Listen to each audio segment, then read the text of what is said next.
Hello, welcome. Thank you so much for coming today. I really appreciate the opportunity to be here with you today and talk a little bit about the Safety Awards program and how it is going to be implemented this year. I'm really excited about this. As we've spoken as safety committees about the Safety Awards, I've had a lot of feedback from members of the Safety Committee about how we can make this better and how that can impact companies, both the general contractors and subcontractors and specialty contractors as we work as an industry to move forward. And so I'm grateful for you for joining me today to talk about the program, how it works, and what we can do. So briefly, I am going to share some slides and talk about what we can do as an industry and as the safety committee to make the awards move forward. So let's see.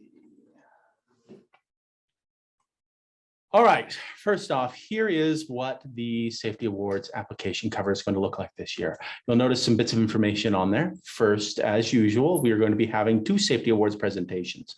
For those who are in the Salt Lake area, we will have a Safety Awards breakfast on March 10th, 2023. And for those who are going to be, the application will be due on March 10th. It will be in April of 2023. Then for those who are in the Southern Utah area, we are going to be having our awards presentation in October of 2023.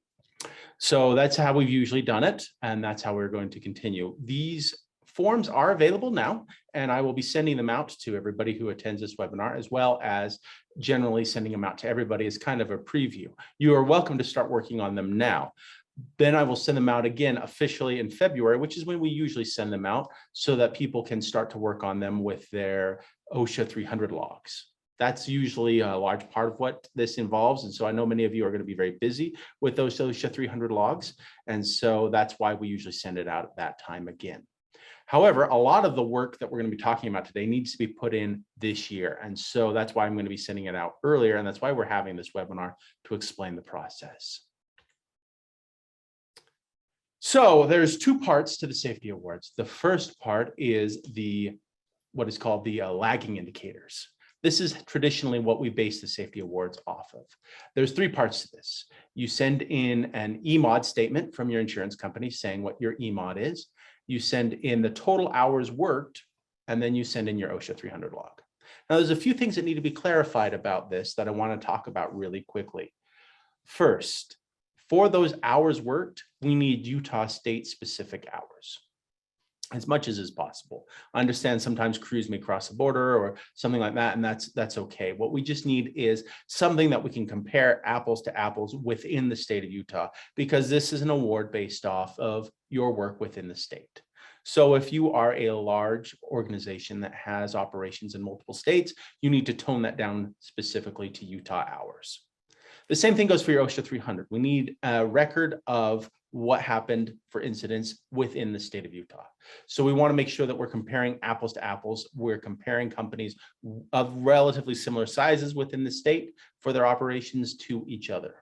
What we don't want happening is what's happened in the past a few times that we've caught, thankfully, but where we have a big national company send us their national hours, but then their Utah incident rates and their incidents per hour are astronomically small, but that doesn't reflect reality of what's happened actually within the state. So if that makes sense, I hope it does. If not, feel free to send me any questions. By the way, as we continue through this webinar process, you can use the question and answer feature that is available on your screen to send any questions. I'll try to get to them as I pop up, but if I don't, I will get to them all by the end of the presentation. One of the other things I want to make sure we understand is, even though you're sending in an official copy of your OSHA 300 log, please feel free to add any explanations that are required to it. For example, we've had incidences similar to this. You have an employee who's walking along, can't see where they're going because they're carrying a load, and they bang their knee against the railing pretty hard, and it hurts. And so they complain about it to their supervisor, and the supervisor, to make sure everything's okay, may send them to a clinic or a medical professional. Now, if that happens and that employee is at the doctor's office and the doctor says, you know what, it's fine, that's nothing serious, here's a prescription for some ibuprofen, and that will help you for the next couple of days, and then you should be fine. If they do that, it becomes an OSHA recordable incident because there's a prescription involved. Now, if the doctor is smart and works with OSHA and works with construction companies, what they would have said is, hey, you need some ibuprofen, go to the store, buy this over the counter and take this much. If that happens, then it would not be an OSHA recordable incident.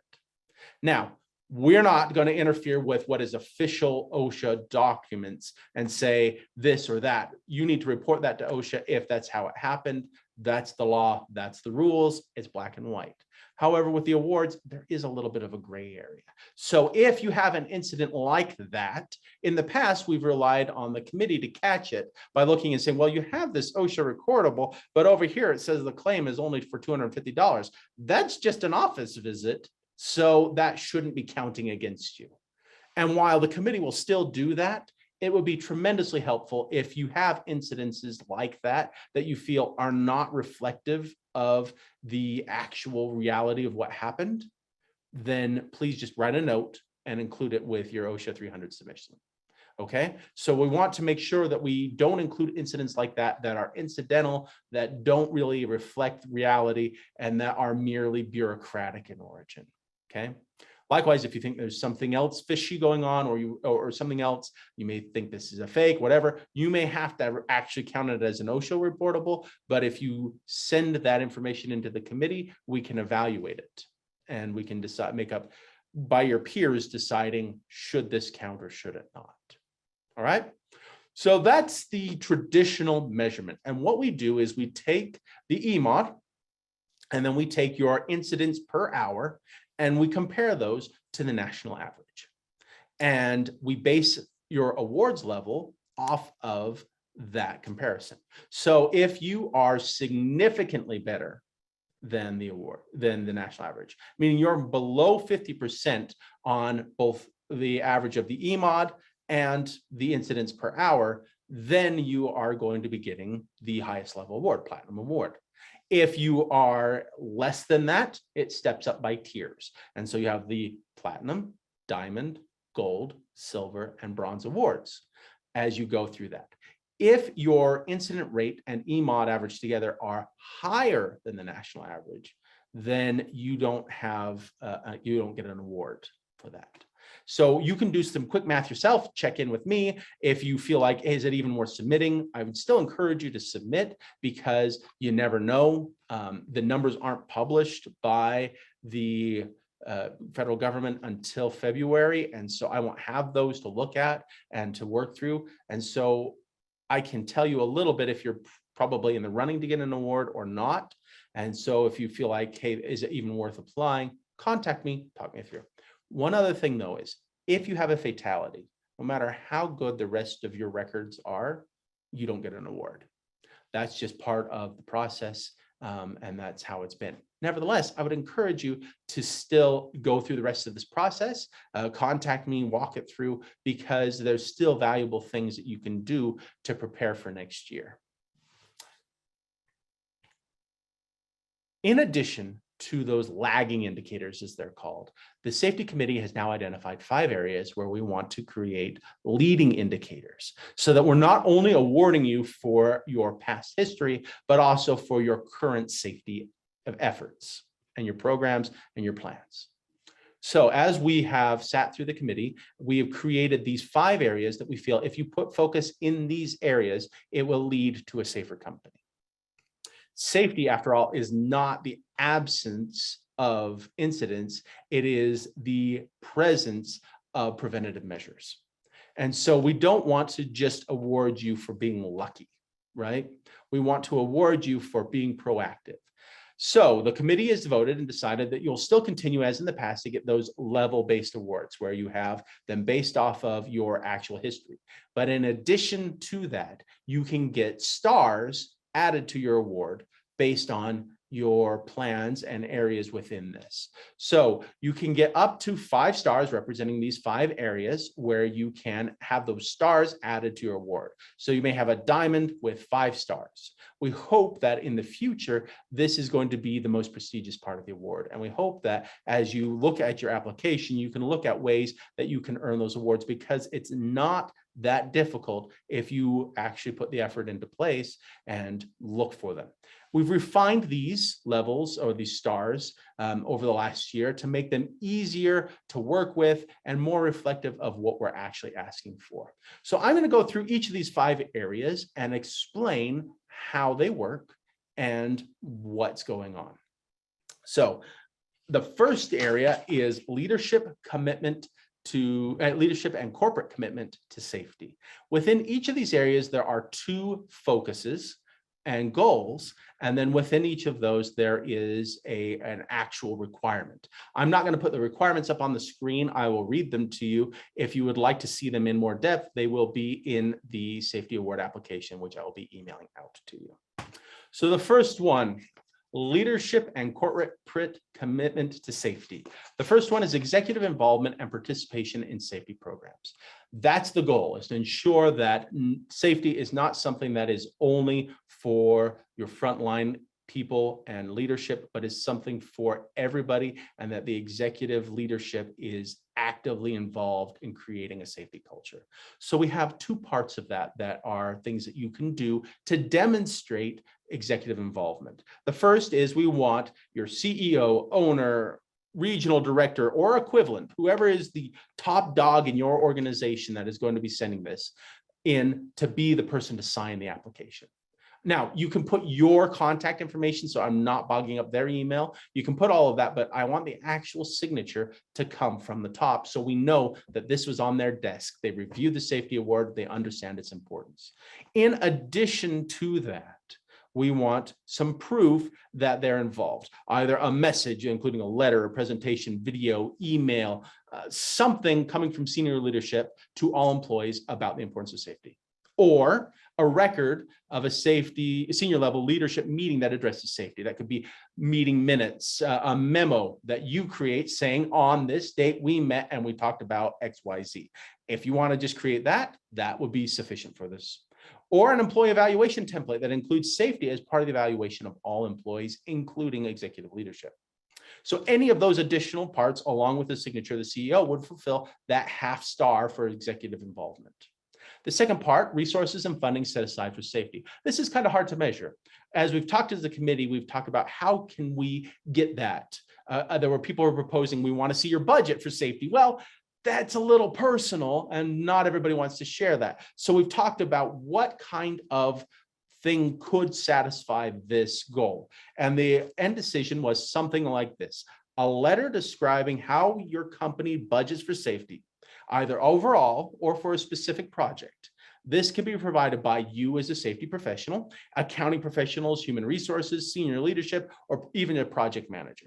So we just need a letter from somebody in your organization describing, either in general or for a specific project, how you budget for safety and ensure that you have the resources that you need. That it's not just, well, we'll take care of it when we take care of it, but that it's actually something that is in the budget and is a line item that you work through and plan for actively. The second realm that we as a committee have identified that we want to set goals is record keeping and inspection. And the 2 focuses for that this year are monthly inspections and incident investigations. When it comes to monthly inspections, we hope that you're doing them regularly, that you're going out to each job site on a monthly basis and doing a safety inspection, a walkthrough. We don't anticipate that you're going to have all of those records readily available and at hand when it comes to sending this award in. So the requirement is that you send only 5 copies. So 5 regular safety and records. They don't need to be all from the same project. They just need to have some information about things that you identified that are both conforming to your safety program and your desires, and also things that need to be worked on. You are welcome, if these are personal, to black out names either on projects, individuals, or whatever, but we would like some sort of specific result that you can say, hey, this is something that we are working on.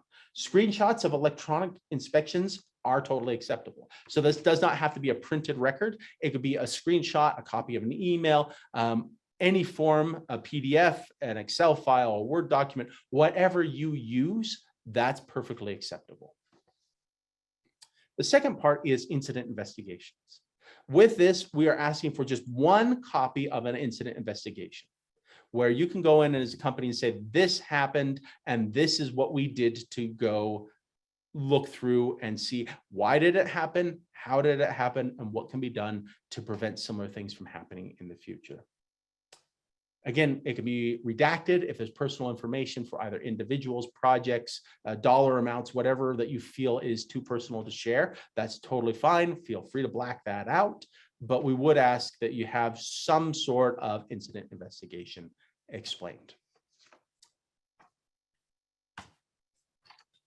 The third area is safety climate. And there are two focuses within this area. The first one is employee feedback. We want you to show how employee feedback for safety specifically is solicited and provide one example of how that feedback led to improvements. So that's a two-part thing. First, we want some evidence that you're asking your people for feedback. Some companies use QR codes that scan and lead to a Google review form that people can fill out. Some of them send out an email survey. If you work with the Workers' Compensation Fund, this last year, they did a project where they gave free safety evaluation help, where they would work with you to create an opportunity for your company to send company-wide for people to send in safety evaluations. Any of that would count. But beyond just a survey, because it couldn't just be that simple, you just create a form and a survey and say, hey, we handed this out to everybody, or we emailed it to everybody. Beyond just that, we want some evidence that you got feedback and that you acted on it. It may be as simple as saying we had problems with gloves not being available on site, and people complained about that. So we looked into our procurement process for gloves and sped it up, or we just went out and delivered gloves, or whatever it may be. So any evidence that you can show the committee that you actively went and solicited feedback and then found something in that to act on will fulfill this requirement. Again, it can be a simple thing as a copy of the form and then just a brief letter from you explaining what you did. That's all that's required here. The third one is, or the next one is near misses and good catches. We want, as a committee, some way of having an opportunity to reward or recognize good catches, and also as a way of saying, hey, this is not a recordable incident, but it very well could have been. And so we need to treat it with the equal seriousness. So we want one example for the awards of a near miss or good catch that describes how it was investigated, how you went into it, and what was learned, and then how you shared that information with both that site in particular and with your company in general. The next section is planning for safety. And this is perhaps the one that has been the hardest for people to send in something with. For the last year when we did this, this was the section that received the fewest records where people sent in and said, hey, this is what we're doing for our planning for safety program. So we've removed some of the requirements, we've simplified them significantly to help you as a company to put this into place. So there are really two parts. First, that safety pre-planning training is happening. And secondly, that pre-construction safety planning is occurring. So the first part is the training part. We want some evidence of at least one class or training attended by at least one person from your company as a supervisor level or higher that had to do with safety pre-planning. Again, this could be as simple as an online class or something like that. The AGC is planning on trying to put together something in December as a webinar on this subject, so that would count attending that webinar.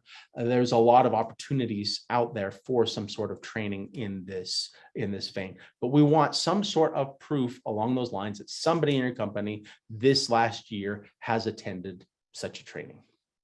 The next one is pre-construction safety planning. We want a description, again, a letter, a memo, something of how pre-task planning sessions take place in your company. And we want it for at least one project. So just one description of saying, hey, for this project, we sat down and we recognized these potential hazards, and this is how we plan for it. It doesn't have to be a 12-page document, although that would be more than welcome. It just has to be a description of the process used for a project, for how you planned for safety. Many of you I know are already doing this as part of the bidding process. Any projects that go up for bid have a pre-construction safety planning part put onto it. If you're doing that, that's fantastic. Feel free to submit that. If you do this instead before ground is broken, or even as people are moving onto site, that's fine too. Any of that would qualify. The final of the 5 areas that we're focusing on with this committee is safety training. And for that, there are 2 parts: supervisors receiving training and toolbox safety meetings for frontline individuals. For the first one, supervisors receive safety training, we want 2 parts. First, a list of what training you require of your supervisors. It could include whatever you require. Many companies require CPR first aid training. That's fantastic. OSHA 10, OSHA 30, anything that you require of your supervisors, just a list saying these are what supervisors have to have for safety training. And then the next part is some sort of proof that at least one person has taken at least one of those classes in the last year. A certificate, a receipt, any sort of evidence. If it's an AGC training, all you have to do is send in the name of the individual and the date, and then I can go look it up. All right. So any of those records would do. That's all you have to do for that part is verify that one, again, the list of what was required, and then on the other side, evidence that at least one person has taken one of those classes. The last part is toolbox safety meetings. We want records here of some of those meetings. The committee has requested 6 agendas and or rosters describing what was discussed. So I know many of you keep those records, hand around a list and everything else. That's fantastic. If not, just an agenda saying at this place on this date, we talked about X. That will do perfectly fine. So we want 6 of those. If you're not doing those kinds of records, this is an excellent opportunity to start before the end of the year to go out and have on different sites, whatever it may be. So that is the lagging indicators and the information there about what in the past what needs to be done this year and recorded and sent in. Now I want to talk briefly about the submission and review process for these awards. When it comes to submitting the awards, we are working with a website that we have, and we are making it so that we can have the submissions done digitally this year. So our plan and our goal is to have a website that everybody can go in, create a simple login, and then either upload those documents yourself or share that login with others in your company if they have the responsibility for those parts. This is supposed to be as simple as possible, and so that you can upload within each of those sections and say, this is what I have for this, this is what I have for this, this is what I have for this. Now, when it comes to the review process, we're going to be doing this in 2 parts. The first part is going to be the same as it's traditionally been. We're going to go in and we're going to take everybody's lagging indicators, again, their EMOD and their OSHA 300 logs and all of that, and we'll create packets and we'll meet as a review task force. We'll have lunch and we'll pass those around and we'll review to make sure that there's nothing that is out of the ordinary or strange or unusual on any of those reports, and that if there is anything that we can review them as a group. So we'll go through all of those, we'll have lunch, we'll pass them around, we'll look at all of them, and then we will just verify that they're all in good order. After that, we'll compile all the information, we'll get all the levels, and everybody will have, after that, assigned their platinum, diamond, gold, silver, bronze award levels from that process. The second part is when it comes to the leading indicators that I've talked about with the stars and these 5 areas or these 10 different requirements. When it comes to those, we are going to be putting them into digital baskets. And then we are going to get volunteers from the committee, 2 at least for each section, to review those blind so that they can go in and get a stack of all the companies who say, for example, the toolbox talk section that I just discussed. We'll have that and we'll send it out to 2 committee members who will review it and say, yes, this person sent in 6. They all look in order. They're good. And yes, this one is good as well, but this 3rd one, not so much. And we'll just have them review those and send it in, and we'll have at least 2 people for each of those groups doing that digitally, just going through the file and reviewing them. If there's any discrepancy, then we'll bring in a 3rd committee member and myself as the staff member to just verify that there's nothing weird going on, or to say, well, this person thought it counted, this person didn't. And so as a group, what are we going to come up and decide that it really count or not? So we're looking to make this process as transparent, as fair, and as equitable as possible. If you have any questions or concerns, please do feel free to reach out to me. Also, if you would like to serve on either the task force for the first part and come to lunch, or if you would like to be willing to go through and review digital files, please let me know. I would appreciate anybody who's willing to volunteer for that and to help us through the process. So that's how all of this is going to work. Now, I see that there are 14 of you online still with me, and I appreciate you staying through the meeting. If you have any questions, please, again, feel free to submit them through the question feature or to raise your hand. And at this time, I can unmute you if you have anybody who would like to add their 2 cents or ask any questions.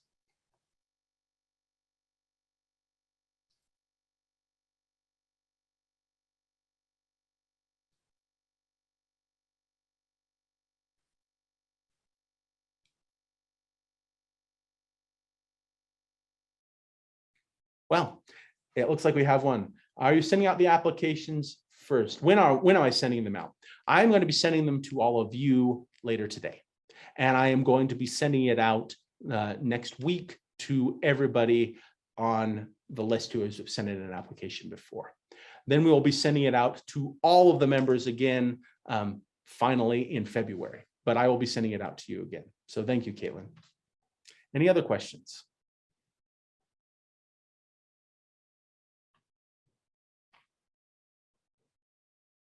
All right, well, if there's no more questions, thank you so much for coming and attending today. If you think of something later that you would like to discuss, please feel free to reach out to me.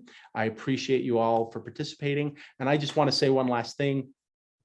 This is a very meaningful process to me.